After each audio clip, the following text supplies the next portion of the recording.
क्या क्या हमें स्वच्छता रखना है, ये सब के बारे में आज हम चर्चा करेंगे। साथ में हम कैंसर के बारे में भी चर्चा करेंगे, जो कि अभी सर्वाइकल मतलब ग्रीवा का कैंसर अभी बहुत कॉमन हो रहा है। अभी उसके वैक्सीनेशंस भी आ गए हैं। और यूट्रस कैंसर, ये छोटी छोटी चीजों के बारे में धीरे धीरे एक एक करके हम आज बात करेंगे। तो सबसे पहले हम मतलब स्टार्ट करते हैं। सारे जुड़ चुके हैं ना, आई थिंक। हेलो। जी मैम। हाँ, यस मैम, यस यस। जी जी। हाँ, सबसे पहले तो हम ये जान लें कि हमारा जो महीना माहवारी, जिसको मेंसेस पीरियड्स बोलते हैं, एक्चुअली ये होता क्या है ना। एक्चुअली जो पीरियड्स माहवारी रहता है, ये जैसी एक बच्ची जब अपनी किशोरावस्था में पहुंचती है यानी बड़ी होती है, तो ये 11 से आपका 10 से लेके 16 साल के बीच में एक हर महीना स्टार्ट होता है। एक प्रकार से कहें कि जो हमारा गर्भाशय होता है, जो यूट्रस होता है, वो अपने आप को प्रिपेयर करता है गर्भावस्था के लिए।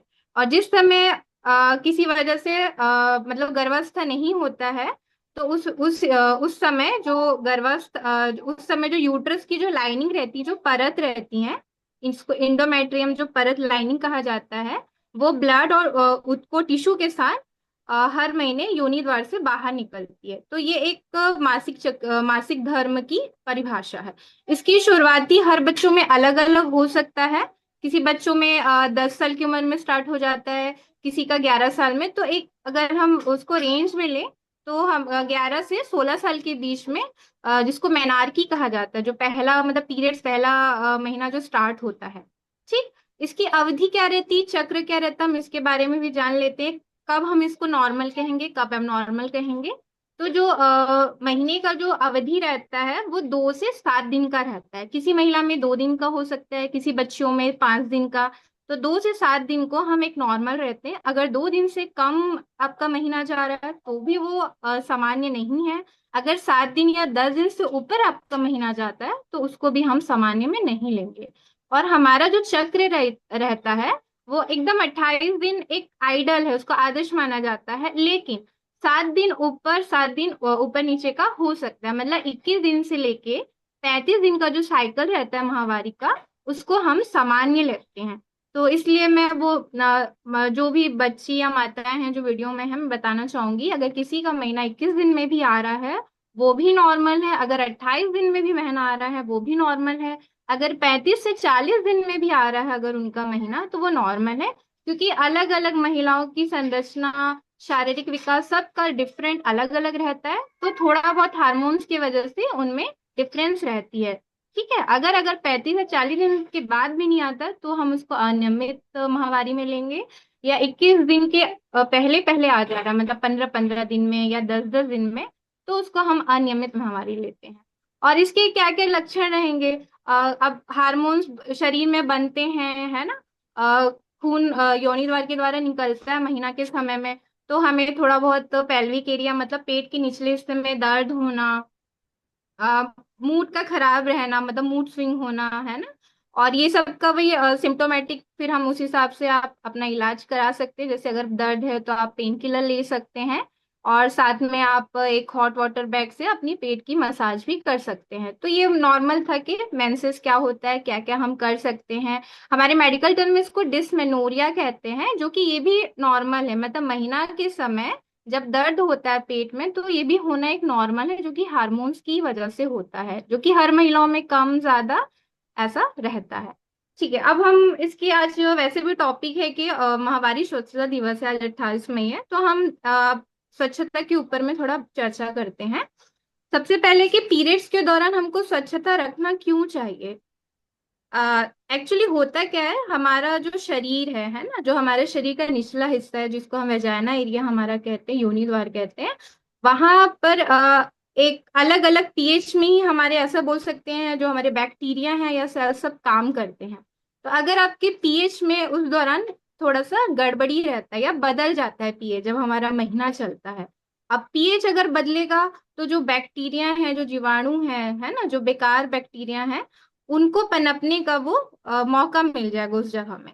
तो इसलिए पीएच हमारा महीने के समय थोड़ा सा नॉर्मल नहीं रहता है, चेंज हो जाता है पीएच। पीएच आम भाषा में लेंगे तो ऐसे समझ लीजिए कि बैक्टीरिया के लिए वो एक वातावरण है उसको ग्रो करने के लिए। अगर उसमें कुछ गड़बड़ी होगी तो बैक्टीरिया ग्रो कर सकता है। तो हमको ये सबसे सावधानी रखने के लिए ही, और अगर पीएच चेंज होगा हमारे निचले हिस्से का, तो हमको कुछ भी इन्फेक्शन होने की चांसेस ऑब्वियसली बढ़ जाती है। इसी वजह से महीना के समय, और हम क्या करते हैं, हम महीना जब रहते हैं तो कपड़ा, आजकल बहुत जगह कपड़ा ही यूज किया जा रहा है, या सैनिटरी पैड, या सैनिटरी पैड्स के अलावा जो भी टैम्पून्स या कप जो भी हम यूज करते हैं आज की बच्ची या माताओं द्वारा भी, तो उसके वजह से भी उस एरिया पे गीलापन हमारा बना रहता है, नमी बनी रहती है, तो वो भी कहीं ना कहीं हमें इन्फेक्शन का मतलब कारण बनता है। तो यही सब कारण है, मतलब नमी, गीलापन, पीएच चेंज हो जाना, इस वजह से हमें आगे जाके कोई इन्फेक्शन मत हो। महीना के समय ज्यादा चांसेस रहता होने का, महावारी के समय। तो इन सब से बचने के लिए हमको स्वच्छता रखना जरूरी है। अब बात आता है कि हम स्वच्छता कैसे बनाए रखें। बहुत जगह ये भ्रांतियां रहती है कि माहवारी के समय सर धो के नहीं नहाना है या नहाना नहीं है। तो ये बिल्कुल गलत अवधारणा है, बहुत जगह ऐसा मान्यता रहती है, बहुत जगह नहीं है आज भी, लेकिन बहुत जगह ऐसा माना जाता है। तो ऐसा बिल्कुल नहीं है। आपको अपने, जब माहवारी चलती है आपकी, तो उस समय आपको प्रतिदिन, रोजाना आपको स्नान करना है, नहाना है। अपने जो निचले हिस्से हैं, जो प्राइवेट पार्ट्स हैं, आप उनको डेली आपको क्लीन करना है, उसको सूखा ड्राई रखना है। और इसके साथ ही आपको एक एक चीज और मैंने देखा है, जो मतलब क्लीन करने का जो तरीका रहता है हमारे इंडिया में फीमेल्स का, वो रहता है कि हम हमेशा जो हमें क्लीन करना है वो सामने से पीछे की ओर करना। मतलब पहले हमें निचले हिस्से योनि द्वार को हमेशा क्लीन करना है, उसके बाद जो हमारा मल द्वार एरिया रहता है हमें उसे क्लीन करना चाहिए। लेकिन होता क्या है, हम अगर उल्टे तरीके से, मतलब अगर हम पीछे से सफाई करके अगर सामने की तरफ आते हैं, तो जो भी मल और एरिया, जो हमारा एनल एरिया रहता है, जो हमारा रेक्टम वाला पार्ट होता है, एनल एरिया, वहां पे भी इंफेक्शन रहते हैं, बैक्टीरिया रहते हैं। तो वो बैक्टीरिया क्या हो सकते हैं, अगर हम पीछे से सफाई करेंगे, तो वो बैक्टीरिया हमारे योनि द्वार, वेजाइना के थ्रू, या फिर हमारे पेशाब के रास्ते, ठीक है, हमारे यूरिनरी ट्रैक्ट के सिस्टम से हमारे अंदर इंफेक्शन आ सकता है। तो ये तरीका आपको हमेशा अपनाना है, सामने से पीछे की तरफ सफाई करनी है। तो ये क्लीनिनेस के ऊपर हो गया आपका।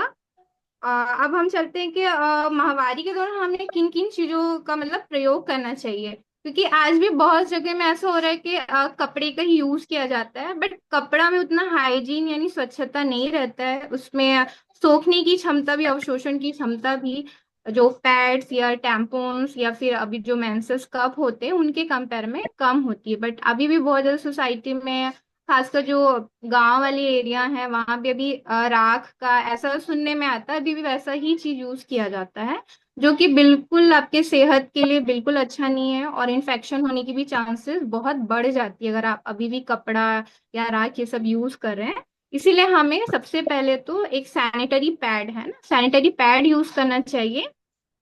हाँ, सैनिटरी पैड का अब यही रहता है कि हम अंडरवियर में से स्टिक करते हैं, और जो भी हमारे योनि द्वार से, वेजाइना से जो भी रक्तस्राव होता है वो उसमें जमा होता है।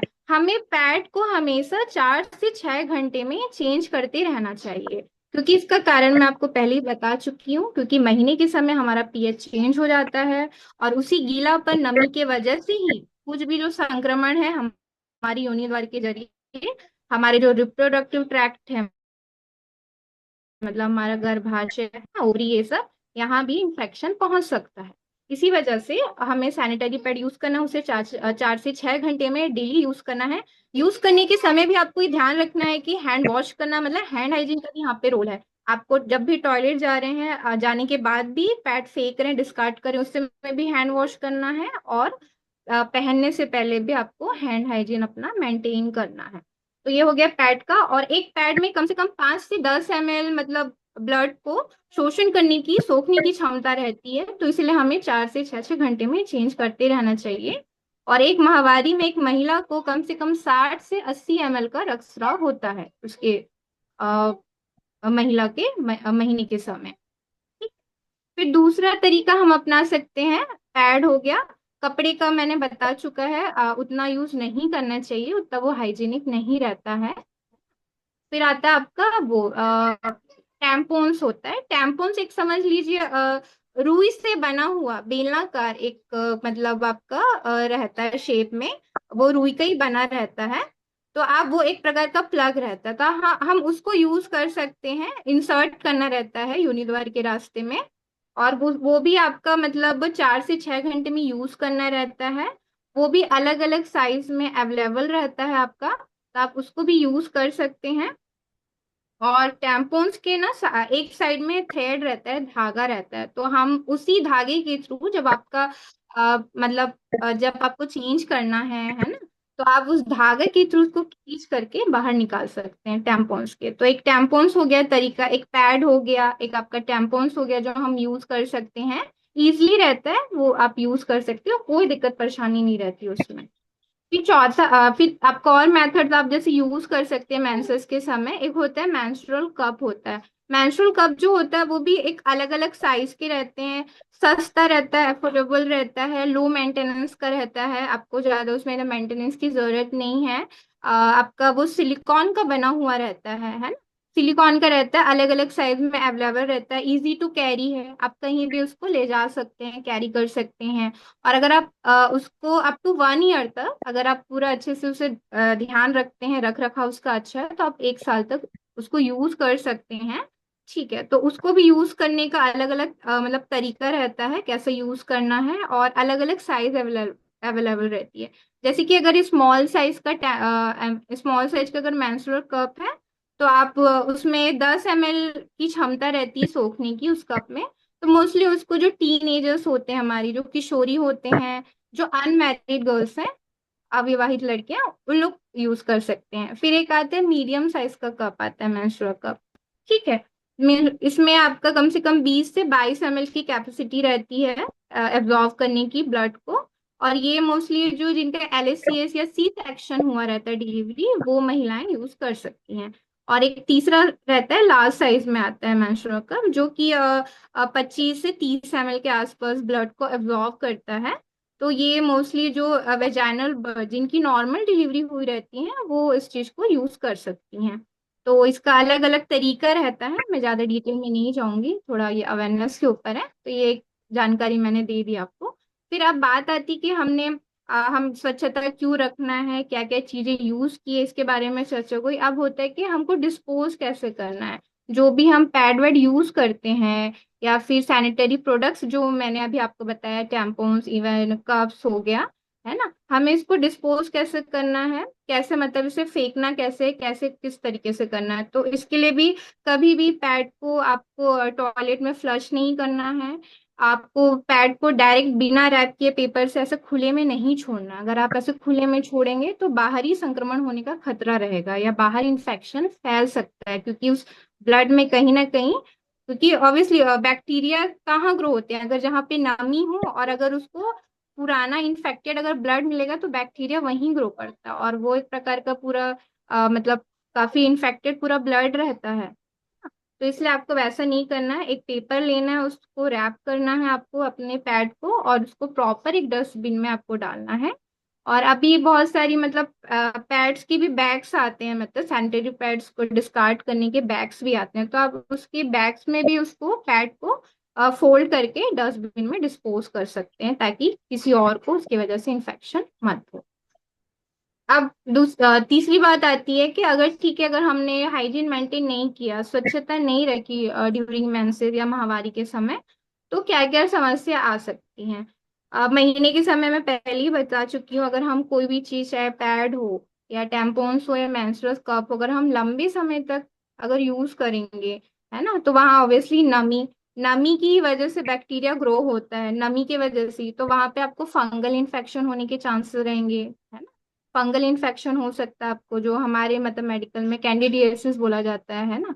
एक दूसरा हो सकता है, आपको लंबे समय से आप अगर पैड यूज कर रहे हैं, चेंज ही नहीं कर रहे हैं, तो दूसरा आपको हो सकता है STD, मतलब संबंध बनाने से जो रोग होते हैं ना, STD, सेक्सुअली ट्रांसमिटेड इन्फेक्शन, तो वो होने के चांसेस रहते हैं। इसीलिए जब भी माहवारी के समय अगर संबंध बन रहे हैं, तो आप हमेशा निरोध का या कॉन्डोम्स का उपयोग किया करें। और चौथी बात आती है कि टैम्पोन्स टैम्पोन्स को भी, जो मैंने बता चुकी हूँ आपको, अगर उसको हम लंबे समय तक यूज करते हैं, तो उससे भी महिलाओं में टॉक्सिक शॉक सिंड्रोम, एक प्रकार का मतलब इन्फेक्शन है, एक प्रकार का बैक्टीरिया का, वो होने का चांसेस बढ़ जाता है अगर हम 4-5 घंटे से अगर ज्यादा हम, चाहे वो पैड हो, चाहे टैम्पॉन्स हो, चाहे कप को अगर हम यूज कर रहे हैं।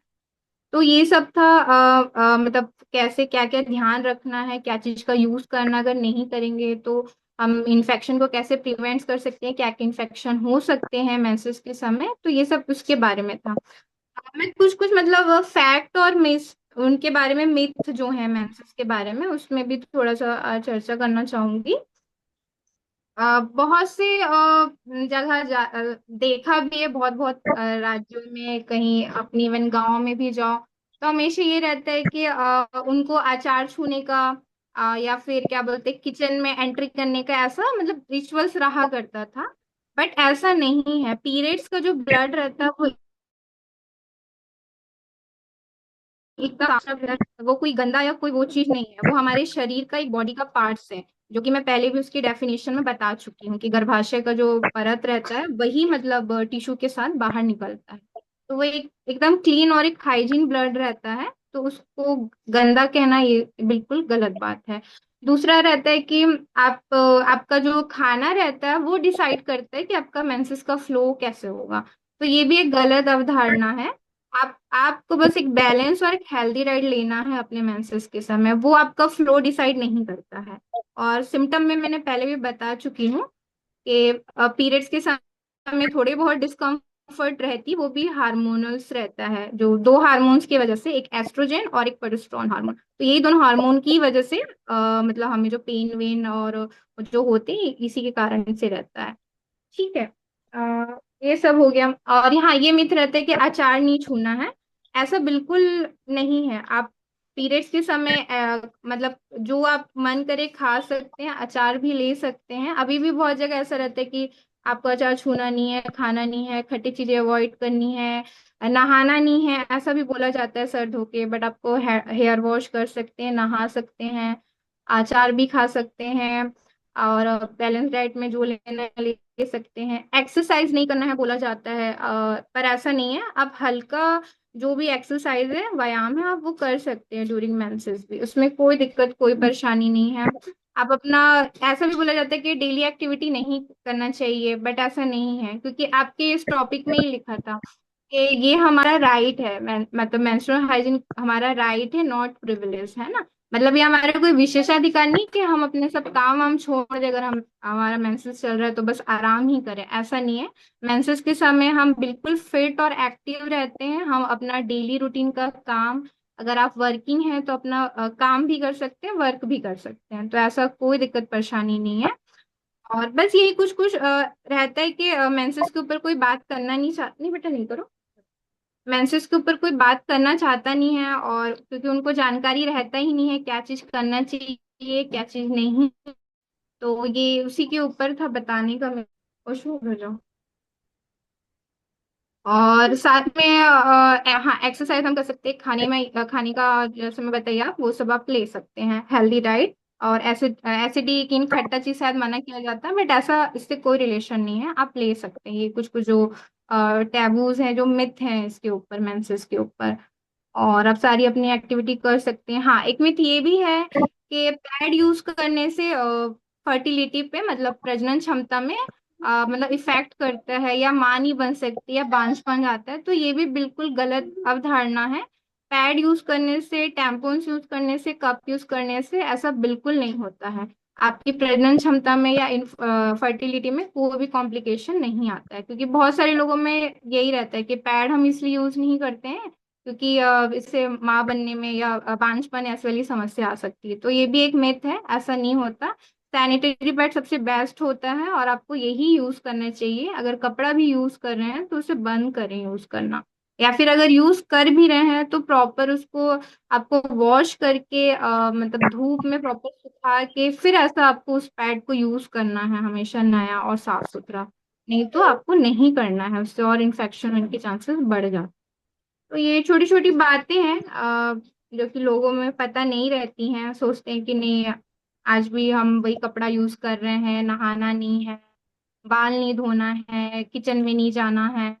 तो ये थोड़ा कुछ कुछ अवधारणाएं जो कि हैं वो बिल्कुल गलत है मेंसेस के लिए। ठीक है, अब हम लोग थोड़ा सा सर्वाइकल कैंसर के ऊपर भी बात करते हैं, थोड़ा थोड़ा उसके बारे में बताना चाहूंगी। सर्वाइकल कैंसर जो है, नाम से ही सर्विक्स मतलब जो हमारा बच्चादानी रहता है और फिर थोड़ा सा बच्चेदानी के मुंह का कैंसर, बच्चेदानी के ग्रीवा का कैंसर, अभी ये कैंसर भी बहुत बच्चेदानी का कैंसर भी अभी मतलब बहुत कॉमन है। लेकिन ये ऐसा पहला कैंसर है जिसका मतलब वैक्सीन अवेलेबल है। आपने इतने सारे मतलब कैंसर सुने होंगे, किसी का भी मतलब वैक्सीन अभी अवेलेबल नहीं है। लेकिन जो सर्वाइकल कैंसर है सिर्फ उसी की वैक्सीन अवेलेबल है। और अभी तो मतलब अपने गवर्नमेंट सेक्टर में भी वैक्सीनेशन स्टार्ट कर दिया गया है। तो मैं सारी वो जो भी मेरा वीडियो देख रहे हैं मैं उनको बताना चाहूंगी, अगर उनके यहाँ बेटियां होंगी जो 14 साल से 15 साल के बीच की होंगी, मैं उनको रिक्वेस्ट करना चाहती हूँ कि आप प्लीज गवर्नमेंट सेक्टर में जाइए। अभी मतलब गार्डासिल 4 के नाम से अभी वैक्सीन स्टार्ट हो गया है सर्वाइकल कैंसर का। तो वो सर्वाइकल कैंसर से प्रिवेंट करने के लिए ही मतलब बच्चियों में ये वैक्सीन लग रहा है। सिंगल डोज मतलब एक ही बार लगाना है आपको। तो आप अपने कोई भी मतलब प्राइवेट सेक्टर में पीएससी सीएससी या डीएच में जाके आप लगवा सकते हैं। तो ये पहले ही एक ऐसा मतलब कैंसर है जिसका मतलब वैक्सीन अवेलेबल है। बाकी किसी भी कैंसर में ऐसा कोई वैक्सीन अवेलेबल है ही नहीं। तो सर्वाइकल कैंसर भी वही आपके गर्भाशय का मतलब ग्रीवा का कैंसर रहता है, उसके मुंह का, बच्चेदानी का मुंह का कैंसर के नाम से जाना जाता है। इसके भी मतलब 2 टाइप्स रहते हैं। एक आपका मतलब क्या बोलते हैं एडिनो कार्सिनोमा के नाम से रहता है, और एक स्क्वैमस सेल कार्सिनोमा के नाम से, 2 प्रकार का रहता है। उसमें एक स्क्वैमस सेल कार्सिनोमा बहुत कॉमन सर्वाइकल कैंसर है। अब हम आते हैं कि सर्वाइकल कैंसर मतलब क्यों हो रहा है, कारण क्या है। तो इसका मेन कारण है HPV virus, human papilloma virus. अभी ये एचपीवी जो वायरस होता है, ये यही एक्चुअली सर्वाइकल कैंसर कराता है। एचपीवी जो वायरस है, एचपीवी वायरस जो है वो भी एक प्रकार का समझ लीजिए आपके वायरस का ग्रुप है वो। कम से कम 100 प्रकार के एचपीवी वायरस मतलब हमारे यहाँ है अपने मतलब इसमें। उसमें भी आपके कम से कम 14 जो एचपीवी वायरस हैं वो कम से कम कार्सिनोजेनिक मतलब कैंसर कराते हैं। तो उसमें से 16 और 18 नंबर के जो डिफरेंट टाइप्स होते हैं एचपीवी के, तो वो 16 और 18 नंबर के वो हमारा मतलब कैंसर कराता है, इसका सर्वाइकल कैंसर। और श्रीधर बैठो, दो। और दूसरा कारण है कि एक होता है कि जल्दी अभी हमारे जैसे इंडिया में बहुत जल्दी मतलब शादी हो जाती है, गांव में भी बहुत जल्दी अर्ली मैरिजेस का कहीं ना कहीं कारण है। क्योंकि 13 14 15 साल में जो गांव वाली जगह है वहां बहुत जल्दी मतलब अभी भी शादी कर दिया जाती है। और एक होता है कि आपका जो माहवारी बंद होता है उसको मेनोपॉज बोलते हैं, रजोनिवृत्ति। अगर वो आप उसकी भी एक रेंज रहती है कि 45 से 50 में बंद हो जानी चाहिए। अगर आप 50 से ऊपर के हैं, 55 के अगर आपका नहीं बंद हुआ है तो उनमें भी सर्वाइकल कैंसर होने की चांसेस ज्यादा रहती हैं। और जो अर्ली मैरिजेस गर्ल होती हैं जिनका 15 16 में, क्योंकि एक प्रकार का आपका सर्विक्स का कैंसर है, और वो जब अगर अर्ली मैरिज हुई है तो वो एक्सपोज भी मतलब ज्यादा होते हैं उस वायरस से। और वैसे भी जो एचपीवी वायरस होता है वो हमारे मतलब पार्टनर से ही हमको स्प्रेड होता है एक प्रकार का, है ना। तो अगर जल्दी मैरिज हुई है और जिनका लेट मतलब मेनोपॉज चल ही रहा है, बंद ही नहीं हुआ है, तो उनमें चांसेस सर्वाइकल का ज्यादा रहता है, और मेन कॉज तो एचपीवी वायरस ही रहता है।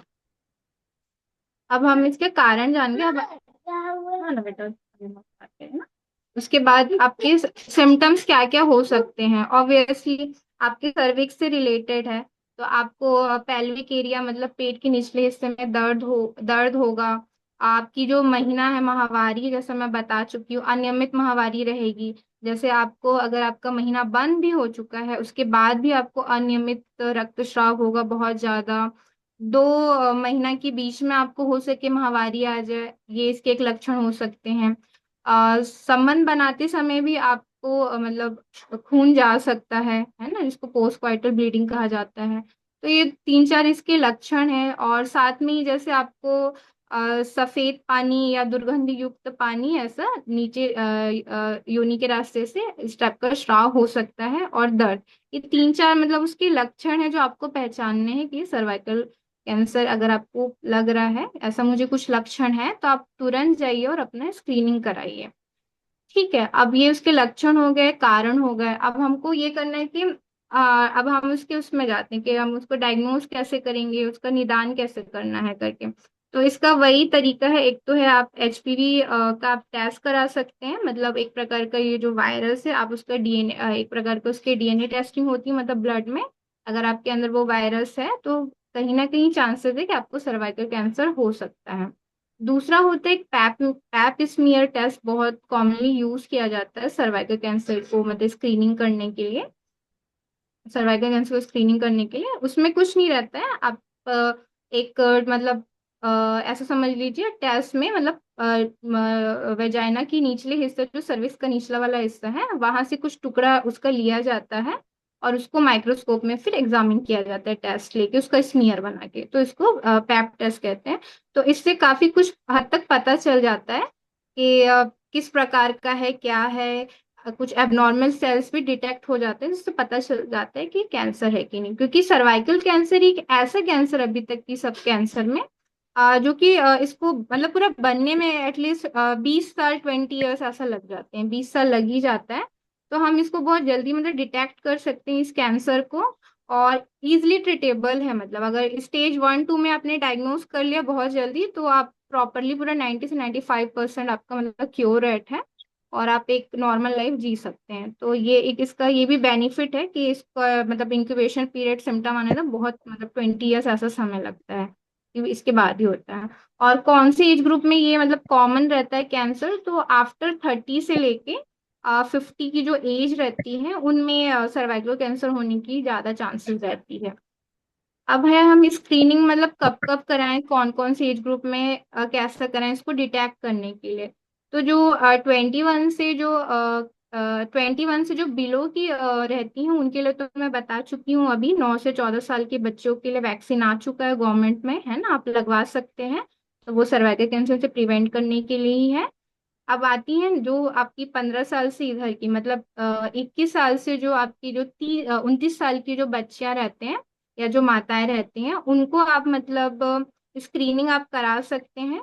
तो आप हर 3 3 साल में अपना वही पैप स्मीयर टेस्ट से स्क्रीनिंग करा सकते हैं सर्वाइकल कैंसर के लिए। तो उससे भी आपका मतलब पता चल सकता है। अब आता है आपका 30 से जो मतलब 65 साल के एज ग्रुप हैं, ठीक है, जो इस वाले एज ग्रुप में है, तो इनमें चांसेस ज्यादा रहते हैं सर्वाइकल कैंसर होने के। तो इनको हर मतलब 5 5 साल में एचपीवी का टेस्ट, मतलब वो वायरस को डिटेक्ट करने का टेस्ट हो गया हर 5 साल में, और एचपीवी टेस्ट के साथ पैप स्मीयर टेस्ट या जो पैप टेस्ट है उसको हर 5 5 साल में कराना चाहिए, या फिर पैप स्मीयर टेस्ट को हर 3 3 साल में आपको स्क्रीनिंग कराते रहना चाहिए। ठीक है, और अगर आप मोर देन जैसे 65 ईयर्स की अगर महिलाएं हैं, 65 साल से ऊपर की, तो अगर उन्होंने प्रीवियसली जैसे अगर टेस्ट वेस्ट करवाया है, पैप स्मीयर टेस्ट करवाया है, अगर उसमें कुछ ऐसी एबनॉर्मलिटीज नहीं मिलती, तो 65 के बाद होने की चांसेस बहुत कम रहते हैं। और अगर कुछ एबनॉर्मलिटीज मान लो कि टेस्ट कराना है कुछ मिली, तो आप सिम्टोमेटिक अपना उस हिसाब से टेस्ट करा सकते हैं हर 3 3 एक एक साल में, मतलब मोर देन 65 में। और इसके बाद मैं वही बताना चाहूंगी कि प्रिवेंशन, हाँ एक और कारण और रहता है फीमेल्स में, जैसे अगर एस्ट्रोजन एस्ट्रोजन की अगर मात्रा बहुत ज्यादा है तो उनमें भी सर्वाइकल कैंसर होने की बहुत ज्यादा चांसेस रहती है। ठीक है, तो उन उन उस केस में भी बहुत ज्यादा रहता है इस प्रकार। अब आते हैं हम जैसे ट्रीटमेंट, तो हमारे उसमें प्रिवेंशन में चलते हैं पहले। हम इसको प्रिवेंट कैसे कैसे कर सकते हैं, तो इसका एक कारण मैं आपको बता ही चुकी हूँ कि ये मेन कॉज तो एचपीवी वायरस की वजह से होता है। तो आप ह्यूमन पैपिलोमा वायरस का जो वैक्सीन आता है गार्डासिल के नाम से, तो आप उसको लगवा सकते हैं। अगर आप 9 से 45 मतलब सॉरी 15 से लेके अगर 45 साल की एज में है, ठीक है, क्योंकि बच्चों का तो आ गया है गवर्नमेंट सेक्टर में। लेकिन अगर आप जैसे कि कई महिलाएं अभी उस इससे ऊपर की हैं, अगर उनको लगाना है तो गवर्नमेंट में तो ऐसा भी आया नहीं है, लेकिन आप प्राइवेट में भी जाके लगवा सकते हैं। तो उनको 3 डोज लगेगी, मतलब जीरो जीरो डोज पहला डोज लगेगा, फिर आफ्टर 2 मंथ आप एक लगवा सकते हैं, फिर आफ्टर 6 मंथ, ऐसा करके 3 डोजेस लगती हैं जो आपकी 15 से जो 45 साल की फीमेल्स हैं। बस 45 के बाद आई थिंक नीड नहीं रहता लगवाने का। तो ऐसा करके 3 डोज आता है। और बाकी जो आपका 9 से जो 15 साल की जो बच्चियां हैं उनके लिए अभी गवर्नमेंट सेक्टर में अभी गार्डासिल 4 करके आया है वैक्सीन, तो आप उससे अपना प्रिवेंट कर सकते हैं सर्वाइकल कैंसर को, उसका सिंगल डोज लग रहा है अभी।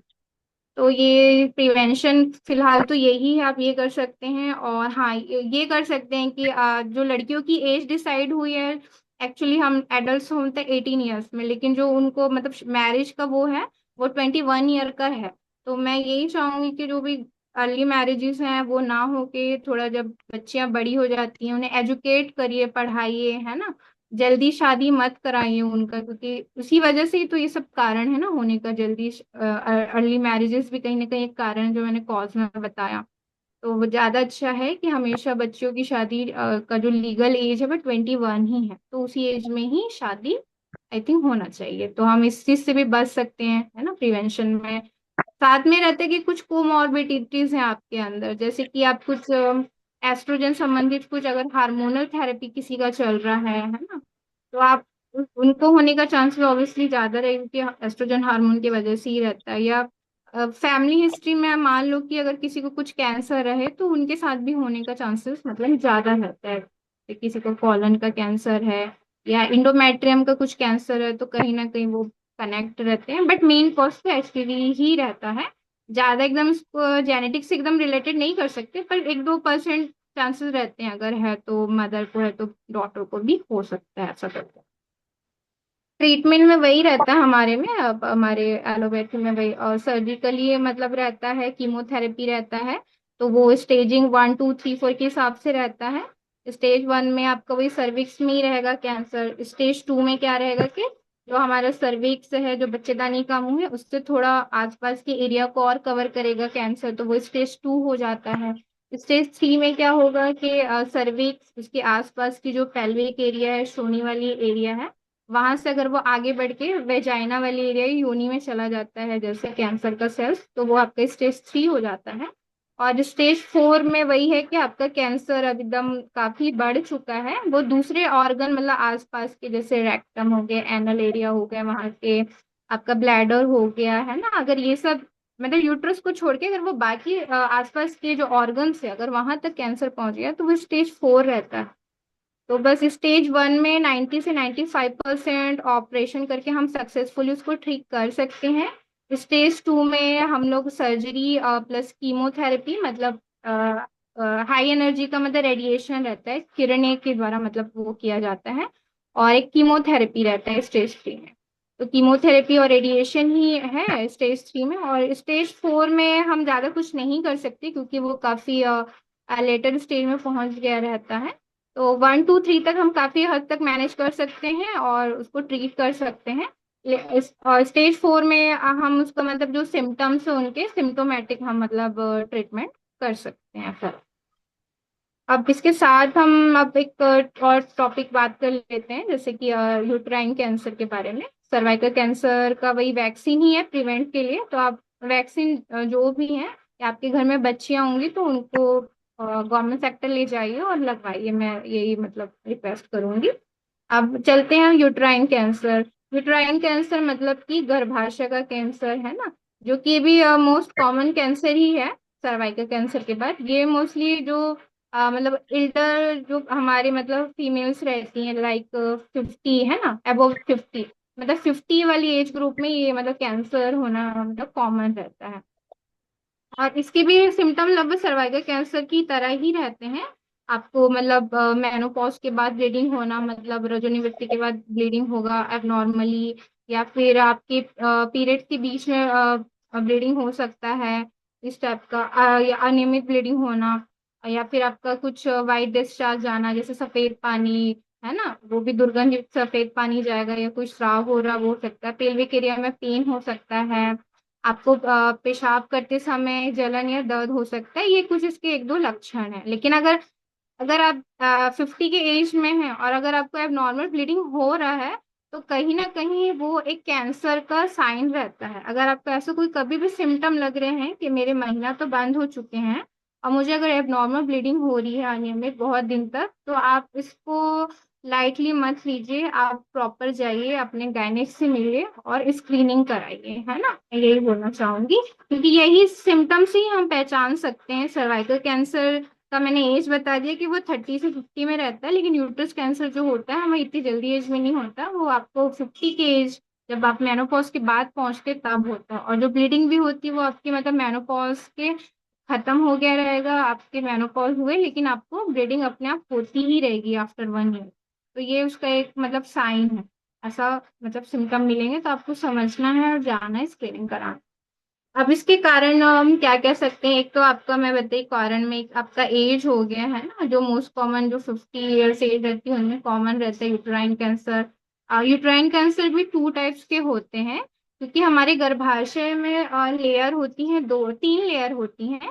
एक अंदर वाली लेयर जो पीरियड्स के समय बाहर निकलता है उसको इंडोमेट्रियम कहते हैं। तो एक इंडोमेट्रियम का कैंसर होता है जो कि 95% ये पूरे यूट्रस के कैंसर को कवर करता है।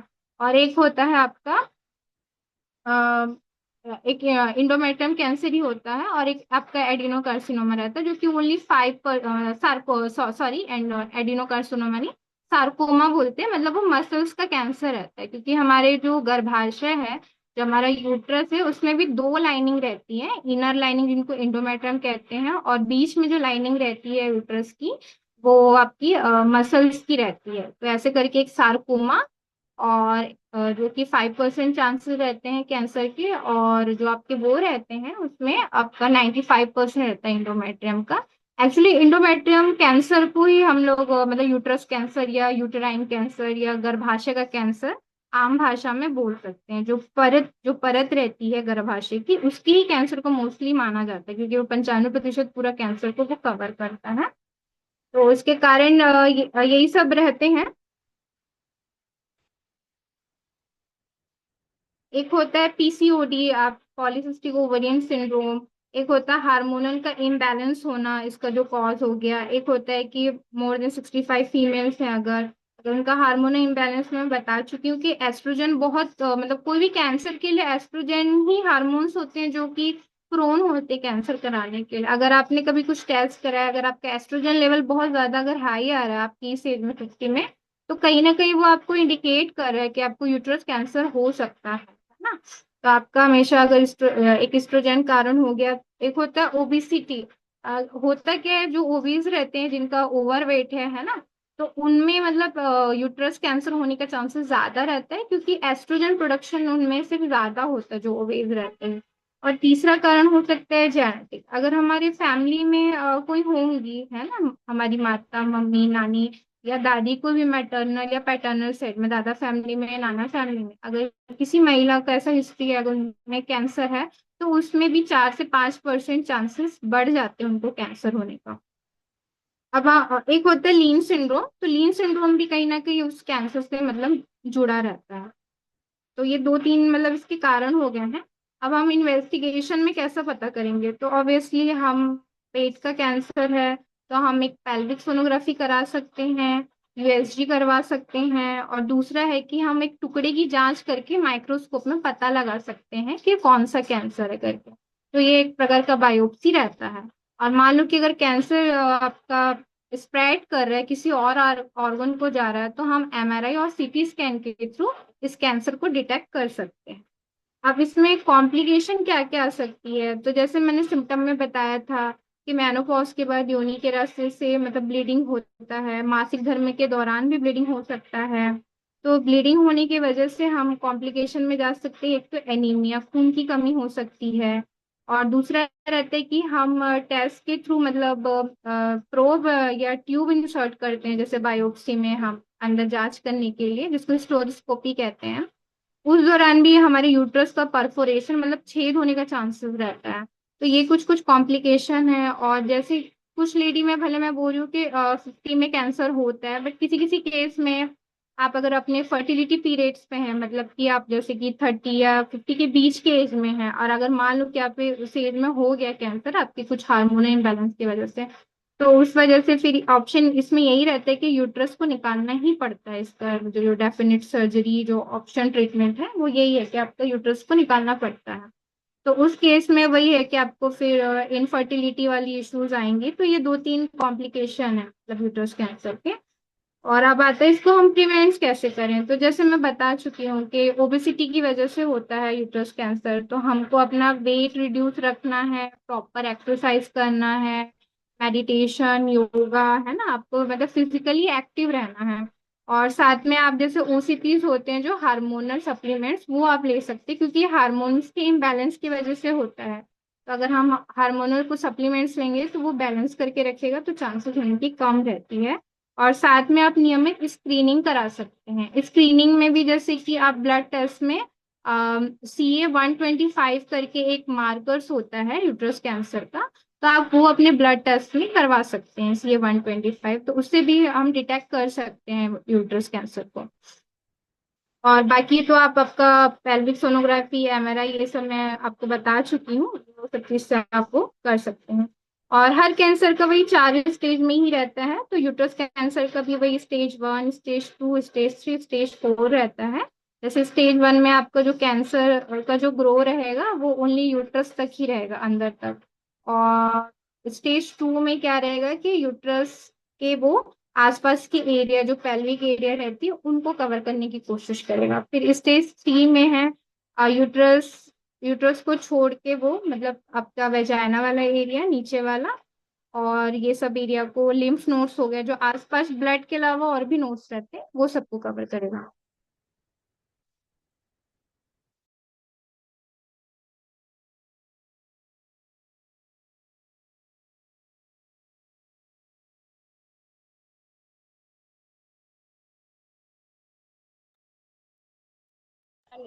आपका माइक ऑफ हो गया। आप आगे बढ़ाएं मैम।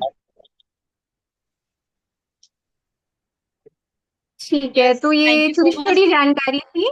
अभी बाकी अभी मैडम है कौन, वो एनीमिया के बारे में फिर बताएंगे, फिर उनसे मतलब उनका सुनते हैं, चर्चा करते हैं। बाकी धन्यवाद। जानकारी जो मैंने दी आप सबको, आई होप पसंद आया हो। Thank you so much ma'am, आपने बहुत ही बेहतरीन जानकारी दी है हम। और वाकई में हमको बहुत सारी जी जी प्रॉब्लम्स तो होती है, हम उसको ध्यान नहीं दे जी पाते जी हैं। जी जी इस प्रोग्राम पर आगे बढ़ाते हुए हमारे बीच में है दीपिका तारेंद्र मैम। मैं उनको बुलाना चाहूंगी। फ्रेंड्स, आप सभी ने सुना होगा कभी ना कभी पीसीओडी या पीसीओएस या फिर एनीमिया, ये सब चीजों के बारे में आपने हल्का फुल्का कहीं सुना होगा। ये एक ऐसी सिम्टम्स है, ये प्रॉब्लम है जो कॉमनली महिलाओं में होती है। तो इसके बारे में हम डीपली नॉलेज लेने जा रहे हैं आज। तो उस जानकारी को देने के लिए मैं आप सबके बीच में बुलाना चाह रही हूँ दीपिका तारेंद्र मैम को। So please come on the screen doctor Deepika Tarendra ma'am, please come on the screen ma'am.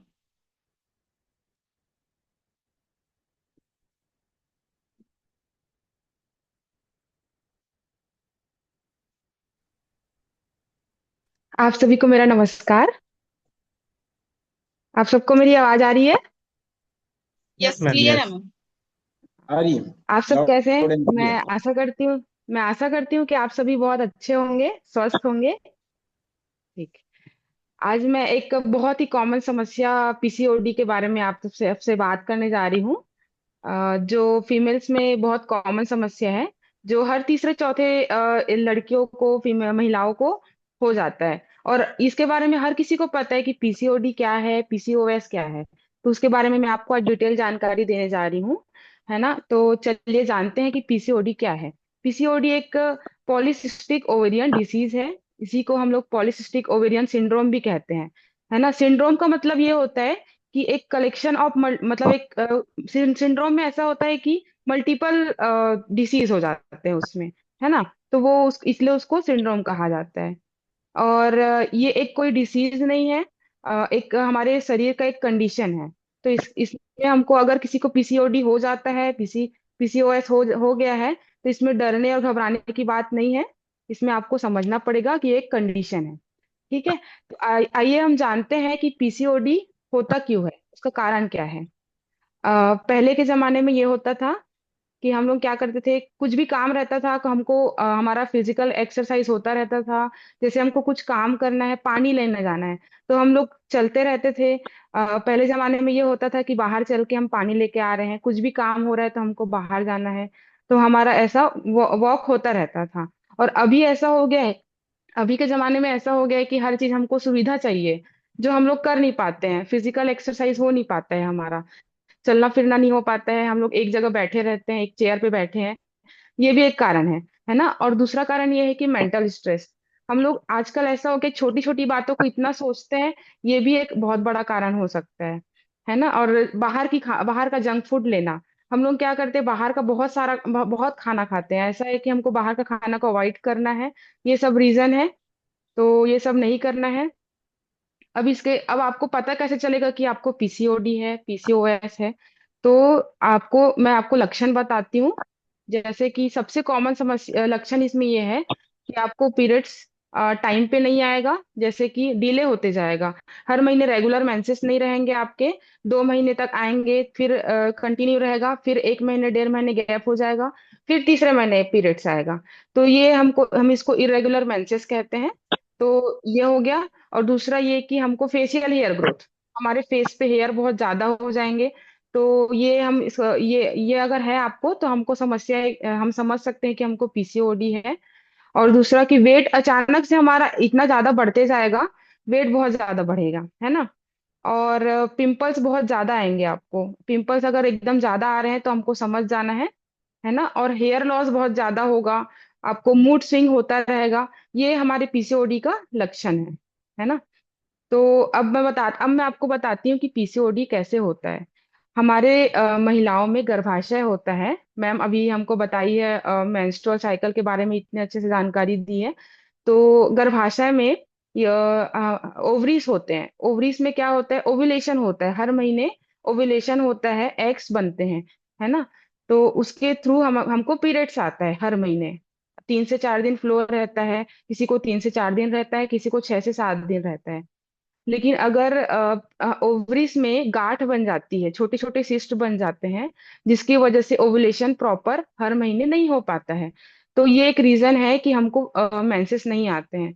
और ये एक इसी को हम लोग बोलते हैं पीसीओडी, लाइफस्टाइल डिसऑर्डर है ना। ठीक है। तो फिर ये हो गया पीसीओडी के बारे में। अब हम लोग इसको कैसे जानेंगे कि हमको पीसीओडी है। तो फिर हम लोग क्या करेंगे, जैसे अगर आपको ये सब समस्या लगता है, तो आप लोग इन्वेस्टिगेशन करवाते हैं, यूएसजी सोनोग्राफी करवाते हैं। तो आपको ओवरीज का जो साइज होता है वो बढ़ा हुआ रहता है, ओवरी में सिस्ट है, ये ऐसा आपको डिटेक्ट करते हैं। तो फिर अब इसका हम इससे बचाव कैसे कर सकते हैं, मैं उसके बारे में आपको बताती हूँ।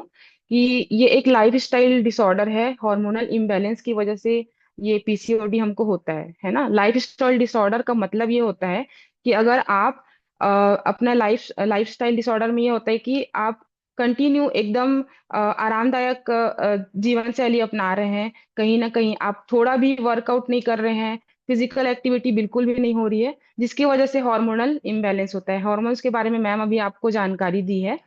तो हमको क्या करना है, अपना लाइफस्टाइल में चेंजेस लाना है, बदलाव लाना है।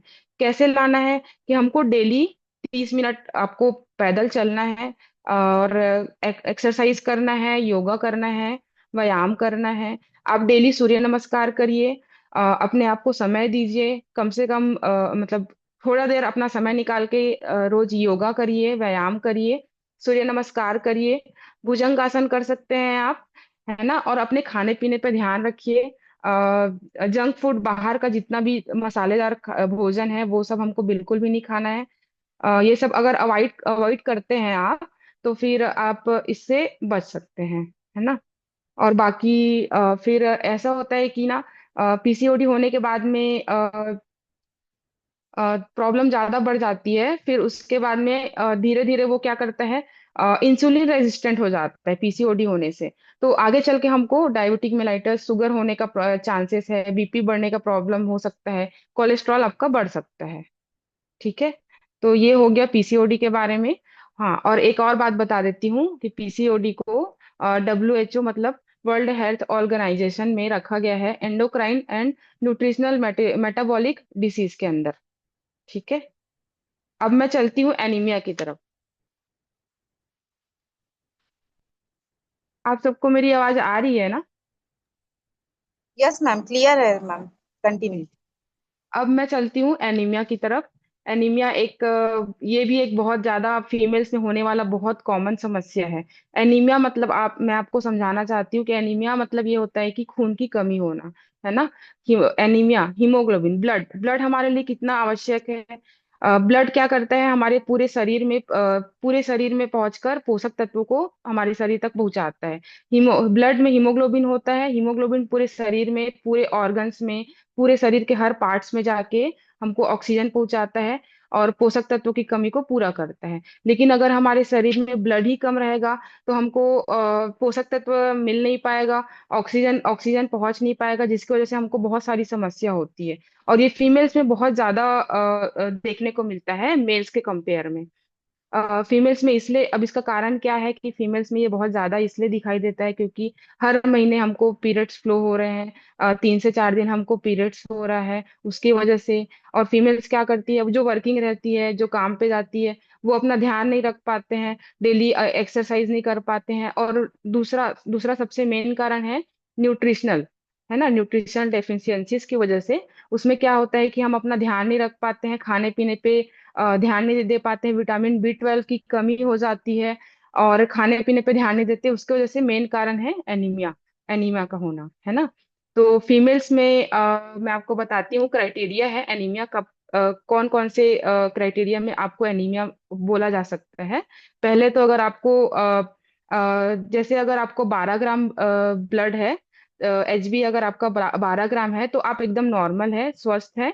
और अगर 12 ग्राम से नीचे आपका ब्लड है तो 12 से 10 ग्राम तक भी आपका ब्लड है तो आप एक बोल सकते हैं कि एक मॉडरेट, बीच के मध्यम अवस्था में है ना। और अगर 10 से 8 के बीच में अगर आपको ब्लड है, HB है आपकी, तो आप सीवियर एनीमिया के क्राइटेरिया में आ जाते हैं, है ना।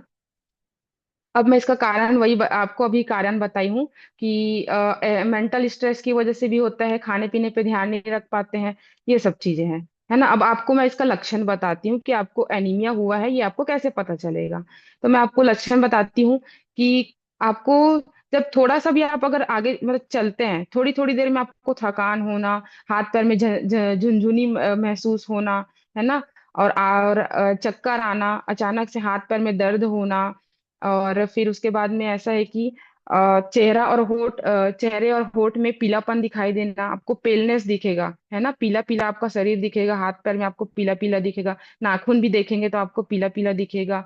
सिर में दर्द होना, हाथ पैर में दर्द होना, बहुत जल्दी थकान महसूस करना, ये सब एनीमिया के लक्षण है ना। अब हमको एनीमिया से कैसे बच सकते हैं, है ना। अगर आपको ऐसा लग रहा है तो आप तुरंत HB टेस्ट करवाइए। अगर आप एनीमिया के कंडीशन पे आते हैं, आपको तुरंत डॉक्टर से ट्रीटमेंट लीजिए। आप घरेलू उपचार भी कर सकते हैं, है ना। अब एनीमिया का मैं ट्रीटमेंट आपको बताती हूँ, prevention.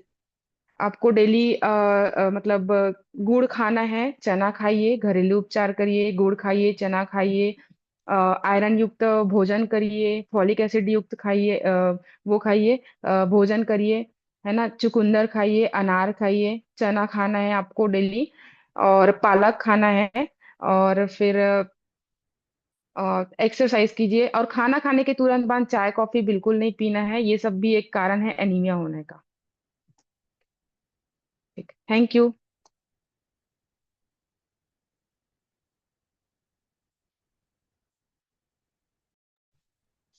Thank you so much ma'am, आपने बहुत अच्छी जानकारी दी है। वाकई में हम बहुत सारी चीजों से अनजान रहते हैं और हमें बिल्कुल भी जानकारी नहीं होता है। हमारे शरीर में इतने सारे परिवर्तन भी आते जाते हैं, समस्या भी आते जाती है। आई होप ये जानकारी आप लोगों को बहुत ही मदद करेगी समस्याओं से बचने में।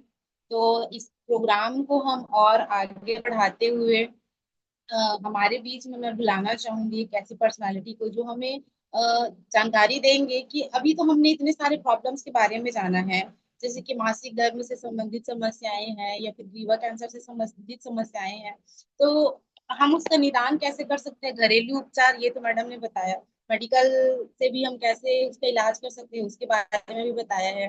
तो हम थोड़ा सा और इसके बारे में जानेंगे कि हम अपने हाइजीन के प्रोडक्ट्स जो है उसका इस्तेमाल करके कैसे हम बीमारियों से बच सकते हैं। तो उसका जानकारी देने के लिए मैं आप सभी के बीच में बुलाने जा रही हूँ मिसेस उत्तरा देवी मैडम को। So please come on the screen ma'am, आप आए और हमें थोड़ी सी जानकारी दें ma'am. Please come on the screen ma'am.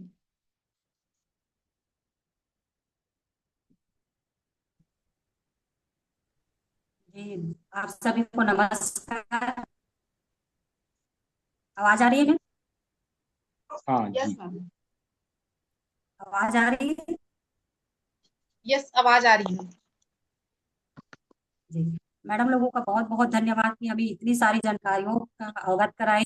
बहुत सारी ऐसी महिलाएं हैं जो हमें इस चीज के बारे में जानकारी भी नहीं होती, क्योंकि कई लोग डॉक्टर के संपर्क में बहुत कम रहते हैं, तो उनको ये सब चीजें पता नहीं रहती हैं।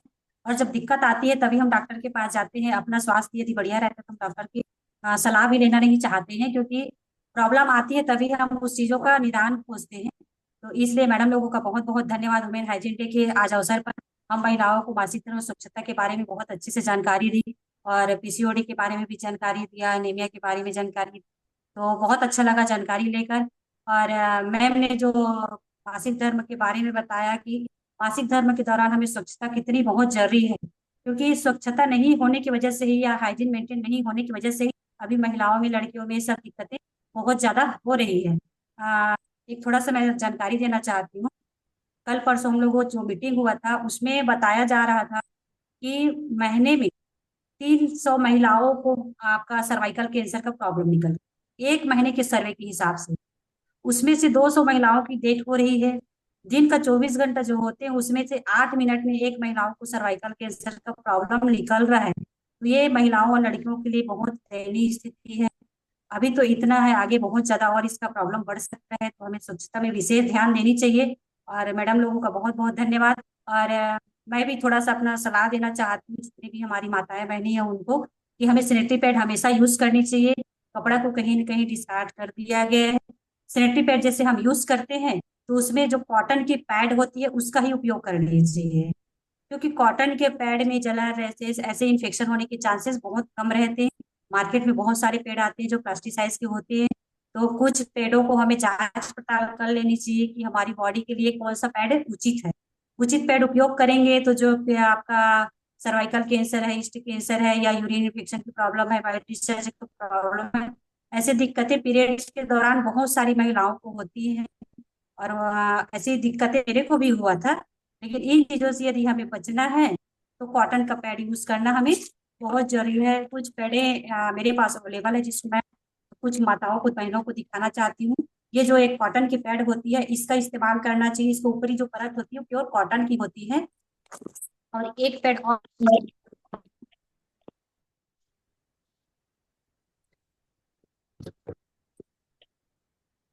एक पेड़ और आती है, इसको बोलते हैं, ये भी प्योर कॉटन के पैड रहती है, इसमें अरायन चिप लगा रहता है। तो ऐसे पेड़ों का हमें उपयोग करनी चाहिए, और अपने घर की बेटियों को भी इसका पैड का उपयोग कराना चाहिए। इसके बहुत अच्छे बेनिफिट होते हैं।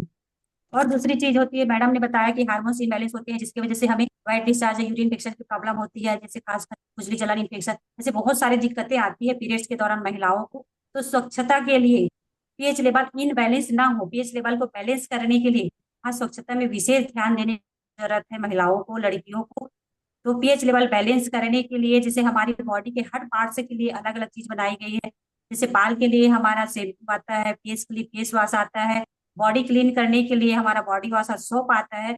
वैसे ही जो वजाइनल पार्ट होते हैं, इंटरनल पार्ट होते हैं, उस जगह की क्लीनिंग के लिए एक इंटीमेट वॉश आता है, इसका उपयोग करनी चाहिए, क्योंकि ये पीएच लेवल को मेंटेन करता है। और जो महिलाओं का इंटरनल पार्ट होता है उसका पीएच लेवल जो है 3.5 से 4.5 के बराबर होती है।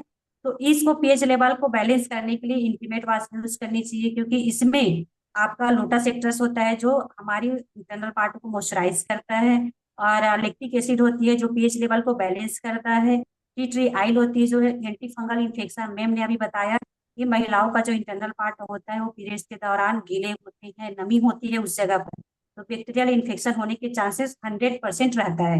तो इसलिए वहां पर हमें टी ट्री आइल का जो इंग्रेडिएंट्स रहते हैं वो पीएच लेवल को बैलेंस करता है और इन्फेक्शन वहाँ पनपने नहीं देता है। और विटामिन ए और बी 5 जो होते हैं वो जगह को मॉइस्चराइज करता है, सॉफ्ट करता है। और आपका मिंट डलाया हुआ है इसमें इंग्रेडिएंट्स, जो हमारी उस जगह को ठंडकता देती है, जिसकी वजह से जलन, रेशेस ऐसी कुछ भी इन्फेक्शन नहीं होने के चांसेस बहुत कम रहते हैं। तो इसलिए हमें हर महिला और लड़की को खुद के लिए जागरूक होनी है, स्वच्छता में विशेष ध्यान देने बहुत जरूरी है। तो मैं तो हर महिला और हर लड़की माताओं बहनों को यही सजेशन देना चाहूंगी कि अपने स्वच्छता में विशेष ध्यान दीजिए और सही तरीका का सेफ्टी पैड यूज करिए, हाइजीन मेंटेन करिए। और हार्मोन्स इनबैलेंस होती है, इसकी वजह से बहुत सारी दिक्कतें होती हैं। तो सभी को मैं बहुत बहुत धन्यवाद देती हूँ कि ये हमारी बात इतने टाइम से और बबीता मैडम, मैं मेरे पास कुछ टेस्टिमोनियल है जिसको मैं आपसे मिलवाना चाहती हूँ। तो भारती यादव नाम की एक मैम होंगी जिसको आप इनवाइट कर सकते यस मैम, बुला सकते हैं मैम। वैसे टेस्टिमोनियल हम लेंगे मैम, लास्ट में लेंगे, उससे पहले अभी थोड़ा सा समय भी कम है, तो एक और पॉइंट है जिसको मैं रखना चाहूंगी, फिर हम वो हैं। टेस्टिमोनियल ले लेंगे। Thank you so much ma'am, आपने बहुत ही अच्छी जानकारी दी। अभी आप तीनों ग्रेट पर्सनालिटी ने हमें ऐसे ऐसी जानकारियां दी है जो शायद हमको कहीं से मिल पाना मुश्किल था, वो भी एक ही प्लेटफॉर्म पे। सो अभी हमने एक और प्रॉब्लम के बारे में जाना, जैसे एनीमिया और पीसीओडी, ये बहुत कॉमनली प्रॉब्लम हो चुकी है अभी महिलाओं में।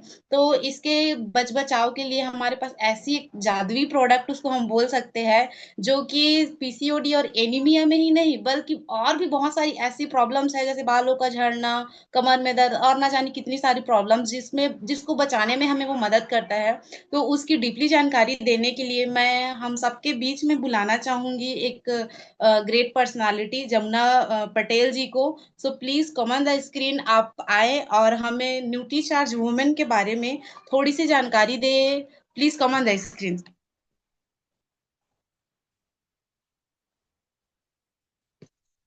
सभी साथियों मेरी को आवाज? जय श्री। Thank you ma'am, thank you. नमस्कार सभी साथियों को। आवाज आ रही है मैम? यस मैम, क्लियर है। तो हम सभी साथी ने अभी समझे, अभी देखे कि मतलब हमारे जो मैडम लोग थे, डॉक्टर मैडम लोग, जैसे कि काली मैडम लोग थे, और उन्होंने सर्वाइकल कैंसर के बारे में बताए और मैडम ने एनीमिया के बारे में बताए हैं। तो कहीं ना कहीं हमारी जो संस्था है, हम इसी के ऊपर में काम कर रहे हैं। और मैं एक ऐसी संस्था में काम कर रही हूँ जो इसी पर हम लोग काम कर रहे हैं। तो मैं खुद को गर्वान्वित महसूस करती हूँ कि मैं ऐसी संस्था में मिलकर महिलाओं को मतलब जो समाधान हमारे संस्था के माध्यम से हम दे पा रहे हैं, तो बहुत ही अच्छा मतलब ये प्लेटफॉर्म है जिसके माध्यम से हम लोग जानकारी दे पा रहे हैं। तो मैं ये जो समस्या है, जैसे हमारा इंडिया में जितने भी जैसे किशोरियां हैं, महिलाएं हैं, उसके बारे में मैं मतलब जो हीमोग्लोबिन की कमी है और एनीमिया है उसके बारे में बताना चाहूंगी। तो मैं अपना नाम बता देती हूँ। नाम जमुना पटेल है, ग्राम बरेके से बिलोंग करती हूँ। और मैं न्यूट्रिशन में काम करती हूँ। न्यूट्रिशन में जानकारी दूंगी आज कि कैसे हम एनीमिया से बच सकते हैं। इसके जो मतलब हम उसी में काम कर रहे हैं, तो इसी पर मैं बता रही हूँ मैं। जैसे साथियों, सरकारी आंकड़ों के हिसाब से हमारे जो भारत देश है, यहाँ 57% महिलाओं को एनीमिया है, जो खून की कमी है, जिसका जो है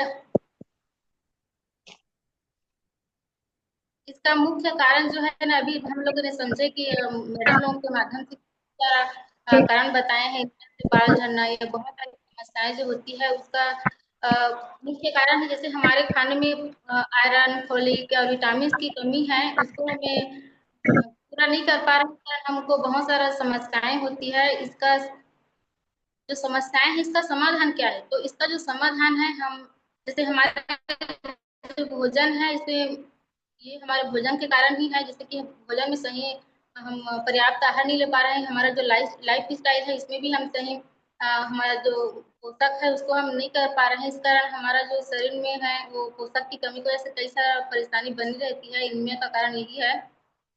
तो हमारी जो जो संस्था है ना, इसमें हम लोग न्यूट्रिशन के माध्यम से हम लोग अपना जो हीमोग्लोबिन है उसको हम बढ़ा सकते हैं, बहुत सारी परेशानी से बच सकते हैं। जैसे कि ये हमारा संस्था में ये जो है न्यूट्रीचार्ज वुमेन करके हैं, इसमें इसके मतलब हम महिलाओं तक पहुंच के इसके हम समाधान पहुंचा रहे हैं। अभी तक कई सारे महिलाओं को कई सारे प्रॉब्लम से बचा चुके हैं और सभी रेफरेंस भी देते हैं कि इतना मतलब बहुत सारा इसका लाभ है।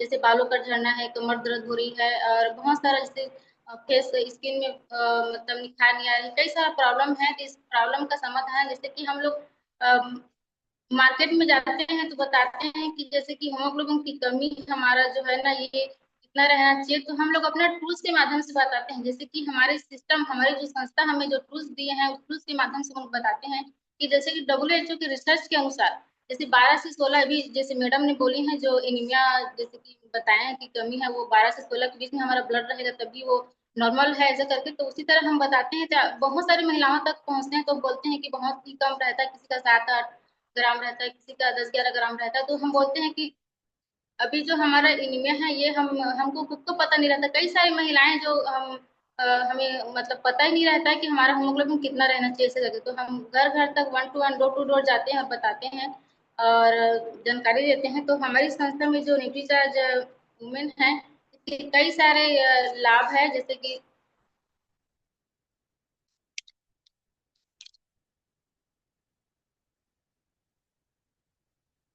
जैसे कि WHO के रिसर्च के अनुसार इसमें बता रहे हैं कि हम सभी महिलाओं को, किशोरियों और महिलाओं को हमें 29 mg आयरन की आवश्यकता होती है। जैसे कि जितना भी हमारा मासिक धर्म में जितना लॉस हो जाता है उसको हम भरपाई करना रहता है। तो 29 mg आयरन हमारे खान पान से और हम जितना भी मतलब कुछ घर में जो बनता है उससे हमारा पोषक पूरा नहीं हो पा रही है। तो इसको पूरा करने के लिए हमें अत्यधिक मात्रा में खाना खाने की जरूरत होती है, लेकिन उसको हम लोग मतलब संभव ही नहीं है कि कोई खा सकते हैं।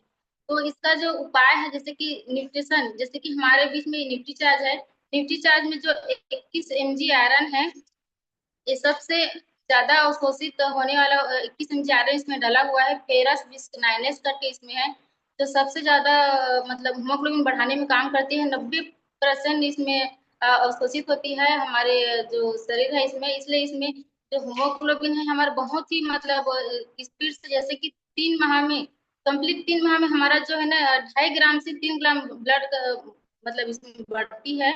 और इसी को हम लोग महिलाओं को दे रहे हैं। तो कई सारे मतलब महिलाएं जो है ना ये मतलब अपना हीमोग्लोबिन का समाधान, और कई जने को मतलब मासिक धर्म में बहुत सारी प्रॉब्लम आती है उसको भी बताए हैं और कई सारी महिलाओं को हम पहुंच के जा रहे हैं और जानकारी दे रहे हैं। और हमारे फील्ड में हम लोग ना महिला ही साथी है, हमारे साथ में बहुत सारे महिला साथी है जिससे हम लोग इसी में काम कर रहे हैं और हम महिलाओं के घर घर तक जाके जानकारी दे रहे हैं मैम। तो ये जो हमारा न्यूट्रीचार्ज वुमन है इससे कई सारे मतलब लाभ है। तो इसका हम सभी साथी सेवन करेंगे तो हमारा जो है ये बहुत सारी महिलाओं का वरदान है ये। इसको हम सेवन करके बहुत सारी महिलाओं को हीमोग्लोबिन से दूर कर सकते हैं। तो थैंक यू मैम, सभी साथियों को धन्यवाद, थैंक यू।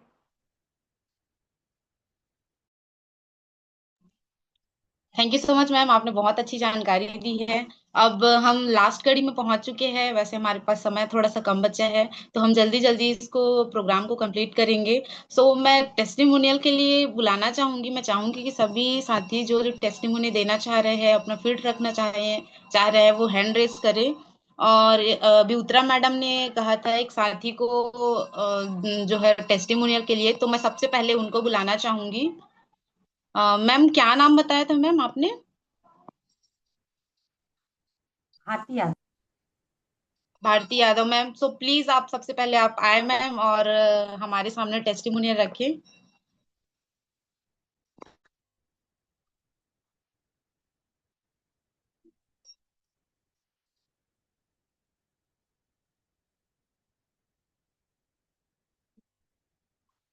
सिंह सर, मैं रिक्वेस्ट करूंगी भारती यादव मैम को अनम्यूट कर दे सर।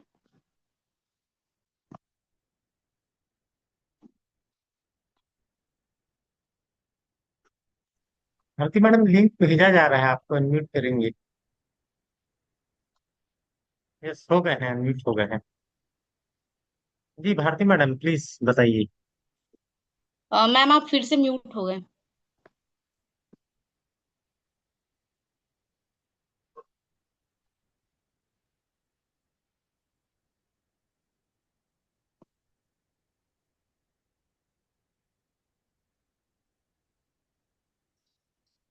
मैडम देखिए अनम्यूट का ऑप्शन भेजा गया है आपको। अनम्यूट, हाँ, यस यस जी, बात कीजिए अब।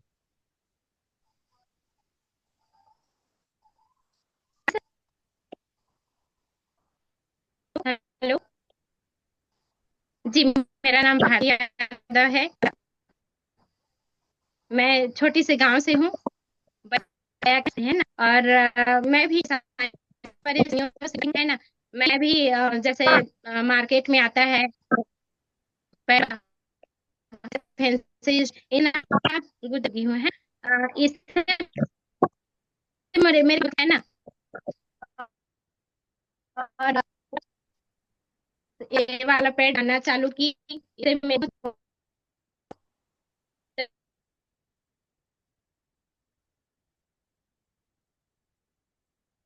नेटवर्क बहुत स्लो है, वीक है।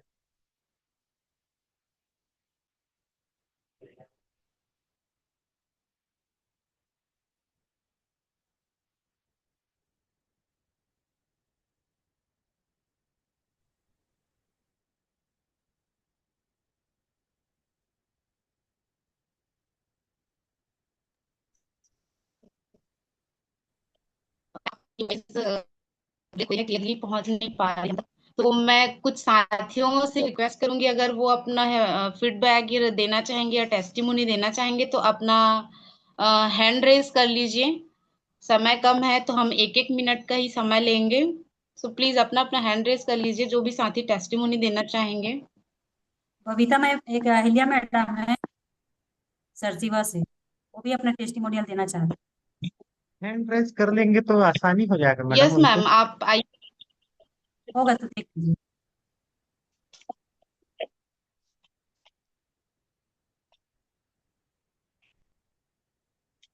मेरे को उनका नाम दिख नहीं रहा है।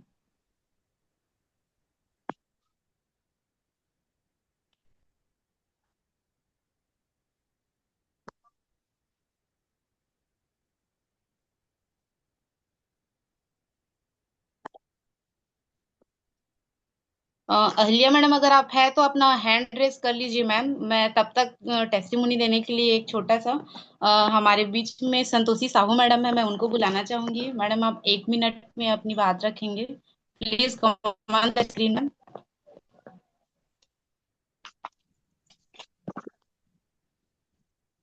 जी थैंक यू मैम। और बहुत ही शानदार आज का हमारा जानकारी रहा है पीसीओडी को लेकर के, एनीमिया के बारे में। और इसके साथ मैं भी बताना चाहूंगी कि हमारा जो न्यूट्रीचार्ज वोमेन है बहुत ही बेस्ट है। अगर मैं बोलूँ तो महिलाओं के लिए वरदान के रूप में है। मेरा भी दो दो सिजेरियन हुआ है और मेरे अंदर ब्लड की बहुत कमी रहती थी। हमेशा मैं जब भी मतलब टेस्ट कराने जाती थी, चेक करवाने जाती थी, तो 6 से 7 ग्राम ही ब्लड रहता था मेरे शरीर के अंदर में।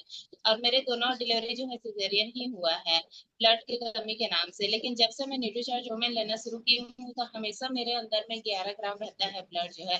और ये मेरा कंटिन्यू का मतलब है। और कितना भी मैं हैवी वर्क कर लूँ, कितना भी चल लूँ, मतलब थकान महसूस बिल्कुल भी नहीं होता है। कमर दर्द पहले बहुत होता था, वो भी बिल्कुल अब नहीं नहीं होता है। अगर मैं बोलूँ तो पैर के नाखून से लेकर के सिर के बाल तक तो पोषक तक मतलब हमें मिलता है न्यूट्रीचार्ज वोमेन से।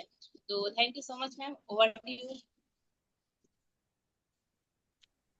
Thank you ma'am. और भी कोई साथी है तो आ सकते हैं प्लीज। जानकी मैम, आप आइए मैम, आपको अनम्यूट का ऑप्शन भेजा है।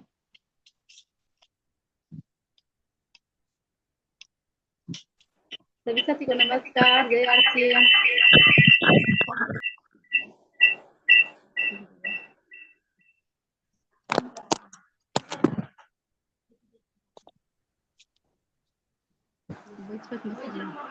आज का जानकारी बहुत अच्छा लगा मैम।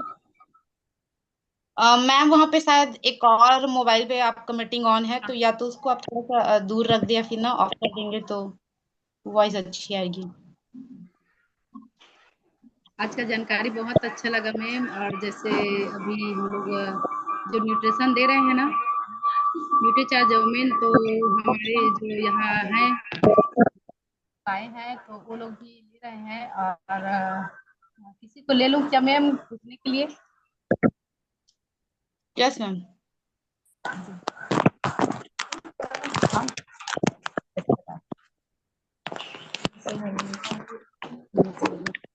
दवाई अच्छा लगा। आरसीएम का दवाई अच्छा है, काम कर रहा है वो। मैं भी ली हूँ, अभी ज्यादा दिन नहीं हुआ है, लिए अभी 1 हफ्ता हुआ है, तो अच्छा काम कर रहा है दवाई।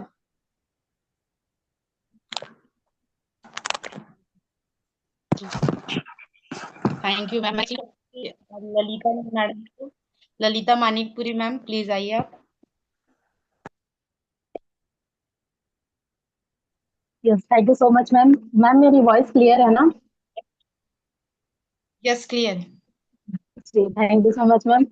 मैं भी न्यूट्रीचार्ज वुमेन के बारे में बताना चाहूंगी, क्योंकि मैंने इसको इस्तेमाल किया है, और इसको जब मैं इस्तेमाल नहीं कर रही थी तो मेरे में बहुत ज्यादा ब्लड की कमी थी, थकावट भी बहुत ज्यादा महसूस होता था। लेकिन आज के टाइम में मेरे में 13+ ग्राम ब्लड है, और न्यूट्रीचार्ज वुमेन लेने के बदौलत ही आज मैं एक ब्लड डोनेट भी कर पाई हूँ इसी के माध्यम से। Thank you so much Nutricharge. Thank you so much ma'am. Back to you ma'am.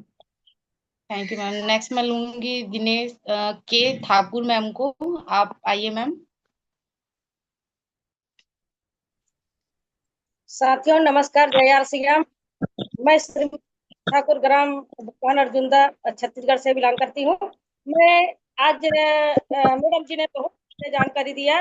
उन्होंने सरोज देवी फाउंडेशन के अंतर्गत, है ना, जो कैंसर, काइंड ऑफ कैंसर के बारे में, है ना, और पीसीओडी के बारे में विस्तार पूर्वक जानकारी दिया। और इसके साथ साथ एनीमिया के बारे में, मैंने 15 करोड़ महिलाओं को रोग मुक्त करना है, तो उसके बारे में बहुत बढ़िया जानकारी दिया। और उनके लक्षण के बारे में भी बताया।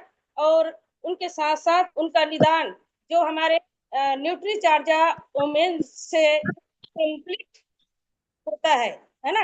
न्यूट्री चार्जा ओमेन लेने से मैंने कम से कम 3 महीना कंटिन्यू लेने से 2.5 से 3 ग्राम ब्लड की बढ़ोतरी होती है ना। तो धन्यवाद मैडम, धन्यवाद। आपने मुझे बोलने का मौका दिया, बहुत बहुत धन्यवाद मैडम। Thank you ma'am. आप सभी ने यहाँ पे अपनी बातें रखी, और जरूर बोलना चाहूंगी कि सबको इसका बेनिफिट हुआ होगा। और नेक्स्ट मैं बुलाने जा रही हूँ एक ऐसी पर्सनालिटी को जिनको अगर आपने सुना स्टार्ट किया तो ऐसा लगेगा कि बस उनकी बातों को सुनते जाए, क्योंकि उनके अंदर इतनी एनर्जी भरी हुई है और इतने अच्छे से वो अपनी बातों को रखते हैं कि बस ऐसा लगता है कि ये जानकारी हमें और लेनी चाहिए। तो उसके लिए मैं बुलाना चाहूंगी हमारे ग्रेट गुरु KR बंजारा सर को। So please come on the screen sir. मैं चाहूंगी आप सभी जोरदार ताली बजाएं उनके लिए। Please come on the screen sir. Thank you, thank you. बहुत बहुत धन्यवाद आप सबका, खास करके दीपाली मैम और दीपिका मैम का बहुत बहुत धन्यवाद। मैडम, ये जो टॉपिक था बहुत सेंसिटिव टॉपिक था। आपने शुरू में भी बोला था दीपाली जी कि इसके ऊपर लोग चर्चा करना पसंद नहीं करते, ये टैबू समझते हैं इसको। लेकिन आरसीएम एक ऐसा अभियान है जो इस काम को महिलाओं तक इसको ओपन करना चाहती है, क्योंकि जानकारी जब तक नहीं होगी तो उसका समाधान मुश्किल होता है। तो आप दोनों डॉक्टरों ने, आपने इतने खुल के बात किया। हमारी पूरी टीम आपके इस प्रोग्राम से बिल्कुल गदगद है मैडम। आपकी जानकारी हमें बहुत लाभान्वित करने वाली है, क्योंकि ये जानकारी हम हमारे फील्ड तक देंगे। हमारी जितनी भी महिला साथी है वो घर घर तक, गांव गांव तक जाके महिलाओं को संबोधित करती है, बताती है कि आप घर की धुरी हैं, घर की मुखिया हैं, आपको स्वस्थ रहना कितना जरूरी है। और न्यूट्रिशन और ये हाइजीन के प्रोडक्ट्स हमारे पास जो सरोज देवी फाउंडेशन के माध्यम से है, ये लोगों के लिए वरदान बनते जा रहा है। मैडम, आप लोगों का फिर से बहुत बहुत धन्यवाद कि आपने इस टीम के लिए कीमती समय निकाला। इसके लिए आप दोनों को मेरा सैल्यूट है इस टीम लीडर के नाते। ऐसे ही आपकी कृपा हमारे तरफ बीच बीच में बरसती रहनी चाहिए। हम कुछ और टॉपिक मैंने प्रोग्राम्स लेंगे तो आपका प्यार हमारे को थोड़े से जरूर हम अपेक्षित हैं। बहुत बहुत धन्यवाद। आज के प्रोग्राम थोड़े लेंदी जरूर हो गए, लेकिन बहुत यूजफुल प्रोग्राम थे। Thank you. जय हिंद। Thank you. Thank you so much sir. और इस प्रोग्राम को आगे ले जाते हुए बस हम जस्ट क्लोज करेंगे। उससे पहले मैं चाहूंगी कि हमारे बीच में ग्रेट गुरुदेव हमारे प्रमोद यूके सर है। सो प्लीज 2 मिनट के लिए आप आइए सर, और हमें अपने शब्दों से लाभान्वित करें sir. Please come on the screen Pramod UK sir. बहुत बहुत धन्यवाद बबीता मैडम, हमेशा की तरह आपने पूरे प्रोग्राम को बहुत अच्छे तरीके से कंडक्ट किया है। और इस प्रोग्राम की जो जानकारी आज दीपिका मैडम के द्वारा और दीपाली मैडम के द्वारा जो मिली है, रियली इट्स वेरी इंटेलेक्चुअल, एक एजुकेशनल, एक बेहतरीन। मुझे भी ऐसी बहुत सारी जानकारियाँ आपसे मिली मैडम, तो आपके लिए बहुत बहुत धन्यवाद। हम सभी आरसीएम परिवार आपका बहुत बहुत धन्यवाद करता है कि इसी तरह से हमें, पूरे हिंदुस्तान को इस तरह से आप एजुकेट करते रहें और हमें अवेयर करते रहें। साथ में हमेशा की तरह मैं देख रहा हूँ कि जानकी मैडम ने इतनी जबरदस्त तैयारी करके रखी हुई थी। उनके पीछे उन्होंने पूरी, हमारी जो छोटी बहनें हैं उनकी पूरी टीम जो है वो, उनको बहुत सारे साथियों को, बहुत सारे समाज के ऐसे छोटे भाई बहनों को वो लेके बैठी हुई हैं, ताकि ये पूरा अभियान और ये पूरा हाइजीन का जो आज दिवस हम मनाया जा रहा है, ये पूरा अभियान जो है पूरे देश में हम छोटी बहनों के द्वारा पूरा पहुंचाया जा सके। तो आपका बहुत बहुत धन्यवाद। जितने भी यहाँ उपस्थित सभी जिन्होंने भी बहुत बड़ी तैयारी करके रखी थी, उनका बहुत बहुत धन्यवाद। और इसी तरह से हम बहुत बड़े बड़े कार्यक्रम हम डॉक्टर मैडम आपके संरक्षण में हम करना चाहेंगे। सो बहुत बहुत शुक्रिया। और जिस तरह से डॉक्टर कलप सर हैं, श्वेतांबर सर हैं, और रोशनी मैडम हैं, और मिस्टर दिनेश सर हैं, जिन्होंने जिन्होंने इस प्रोग्राम को इतना बड़ा करने का प्रयास किया। साथ में सरोज मैडम ने जो हाइजीन के बारे में बताया, जमुना मैडम ने जो वुमेन न्यूट्रीचार्ज वुमेन्स के बारे में बताया, तो आपका बहुत बहुत धन्यवाद, बहुत बहुत धन्यवाद। Thank you. जय आरसीएम। Thank you madam. जय आरसीएम। शुक्रिया ma'am. Thank you. Thank you sir. तो साथियों, आज का प्रोग्राम बहुत ही जानदार शानदार रहा। थोड़ा सा टाइम एक्स्ट्रा रहा, बाकी आप सभी लास्ट तक यहाँ पे बने रहे, इससे ये पता चलता है कि आप इस प्रोग्राम को लेके कितने एक्साइटेड थे और इस जानकारी को लेने के लिए कितने एक्साइटेड थे। तो फ्रेंड्स, आज की इस डिजिटल प्रोग्राम को मैं यहीं पे क्लोज करना चाहूंगी, और नेक्स्ट जब भी हमारा प्रोग्राम होगा वो ग्रुप में डलेगा ही, तो आप सभी साथी जरूर से उसको ज्वाइन करिएगा। So thank you so much आज के प्रोग्राम के लिए। सिंह सर, आप क्लोज कर सकते हैं करने पे।